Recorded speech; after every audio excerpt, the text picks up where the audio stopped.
I mean, if you really think about it, when was the last time you heard a positive report about a candidate come out after pro day season and before the draft? I'll wait for you.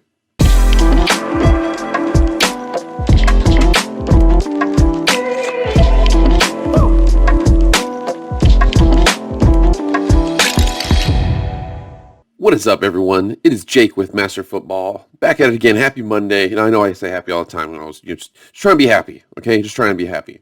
All right, so this time period is a little interesting. We are a few weeks from the draft. It is the season, not year, season of misinformation, okay?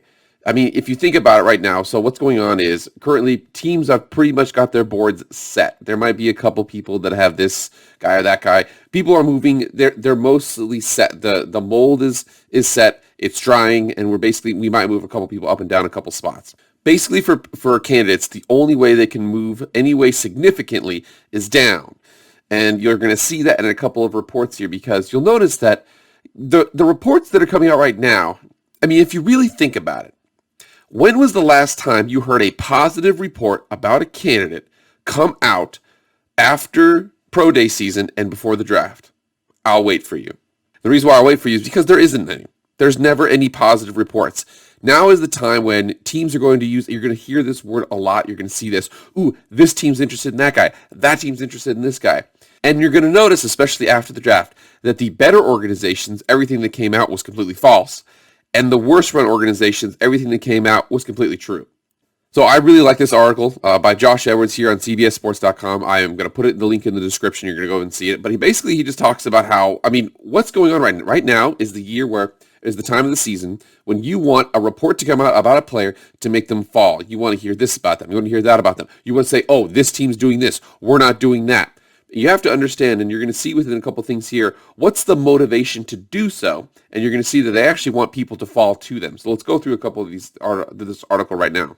So he notes here, Daniel Jeremiah in 2013 said that he believes about 90% of what his friends in the league tell him prior to the combine. So we're talking, what is that, mid-February earlier. And he doesn't believe, after that, he believes about 5%. Because everybody is trying to move candidates here and there, move them up, move them down, in order for them to be able to draft them. So you're going to see here, we go through a couple of the history books. Prior to that, last year, the Patriots were going to start Jarrett Stidham, quarterback.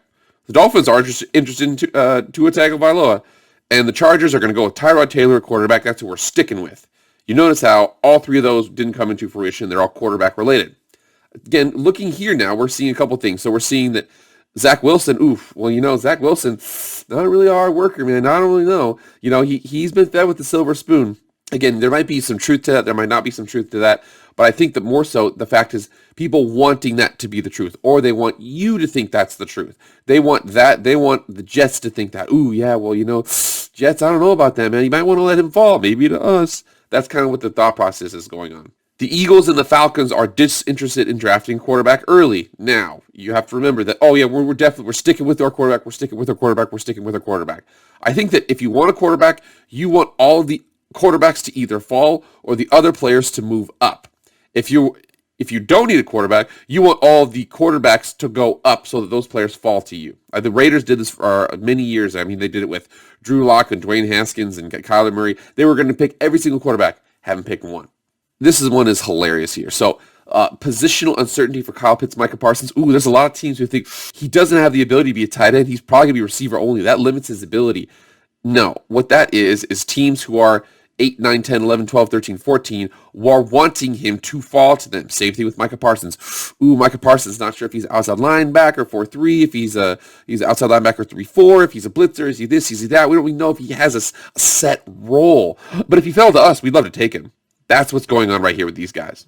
Which is why now we're coming to this article. So, Mac Jones, mysteriously. I mean, at no point last year during the season did anybody watch Alabama and think, whoo, that's a first-round talent right there.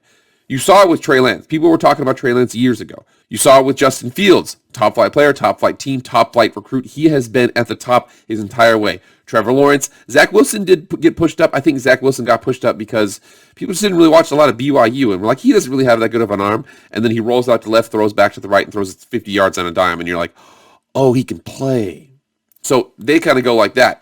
Mac Jones, I'm having a hard time. I don't see it. Some people might see it. I don't see it. But we were looking at this now. The Niners. This article is great by Peter Pananzi. I'm going to show you, there's actually a quote tweet in here that he includes that's hilarious.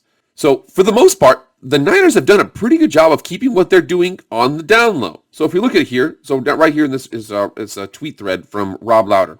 He says they trade for third overall, Joe Staley's imminent retirement. They trade for Trent Williams. They sign Emmanuel Sanders, get Dee Ford, get Jimmy Garoppolo. All these moves are made in secret. But now everybody's talking about Mac Jones several weeks before the fact, and they're at the third number pick, or that their third overall pick. What in the hell is going on? There's no reason why a team that all that secrecy all of a sudden is going to come up and be like, ooh, yeah, we got to do this. Ooh, yeah, we got to do that. I don't get it. Personally, I have a friend who's a Seahawks fan, and I know he's jacked up if they pick Mac Jones. It would be a terrible pick. It would be a less athletic version of Mitchell Trubisky. I mean, think about that. A less athletic version. Mitchell Trubisky can actually make a couple plays. Okay, I feel like Mitch kind of got screwed over a little bit in Chicago. I feel like he didn't necessarily get a fair shake. The running game kind of went down the tube. Their offense really, really sputtered, and they wanted to throw the ball in Chicago. There's one way to win in Chicago. Okay, there's a reason why the Chicago Bears have never had a 4,000-yard passer in a season. It's because it's Chicago, man. There's another article here by Jeremy Wolfart. Oh, God, that's a terrible name. Sorry, Jeremy. But it basically said, do we all just fall for this massive smokescreen for the Niners? Again, I think we're all pointing to the fact that, like, this is too loud. Does anybody else get, like, the feeling that there's too much going on here? There's too much conversation. Now, me personally, if I'm the Niners, here's the Niners situation, okay? The Niners have a great team. They have Jimmy Garoppolo at quarterback, who's probably going to bounce after this year. So they have a solid team, solid foundation, great mind Kyle Shanahan, and they can draft a guy and sit him for a year. So who benefits most from sitting from a year? Mac Jones, who I feel like the people think is kind of a finished product, not a great athlete, or Justin Fields or Trey Lance. Zach Wilson, we're assuming he's going number 2 to the Jets, so those 3 picks. Mac Jones is a distant third in both of those comparisons. I actually think that this situation is kind of like when Patrick Mahomes went 10 and Deshaun Watson went 12 a couple years ago. Basically, it's like from Trey Lance and from Justin Fields, it's kind of a pick the dude that you want. Trey Lance, big, strong kid, pretty mobile, smart, hard worker, doesn't have a lot of experience. Justin Fields, very experienced, okay, very fast, very athletic, a little bit of a wind-up delivery, but arm strength, accuracy, everything is there. Maybe you can say accuracy on a couple games, which is what this thing will say, but for the most part, he's got everything you're looking for. I think that it's going to come down to those two. I think this Mac Jones thing is an absolute smokescreen. I feel like it's going to be Trey Lance or Justin Fields, and I feel like they're going to be the ones who are actually going to benefit from that year under their belt. I actually think that it was kind of like Deshaun Watson to me. Again, this is not an exact comparison, but Deshaun Watson and Justin Fields are kind of at the same prospect, and Patrick Mahomes and Trey Lance at the same prospect. Patrick Mahomes and Trey Lance, a little bit of that boomer bust, kind of like an unknown, unknown player. But if you take him and you groom him, he can be something special. Whereas Justin Fields a little bit more established, just like he was in the spotlight a lot like Deshaun Watson. I know they're not the same player and they're not the exact same situation, but I feel like it's kind of like that. I feel like the Niners are going to pick between those two. I'm telling you right now, if they pick Mac Jones, that is a huge letdown for the Niners fan base. They're going from a quarterback who's injury prone, who doesn't really have a lot, who can't really extend a lot of plays with his legs, with a pretty good arm, to a quarterback who isn't very athletic, but doesn't have the injury history. But I feel like there's no tangible difference between Mac Jones and Jimmy Garoppolo other than maybe injury history. And I don't know. I just don't get it. All right, everybody, thank you so much. Appreciate it. Please like, share, and subscribe to the channel. Okay, I need to get those numbers up.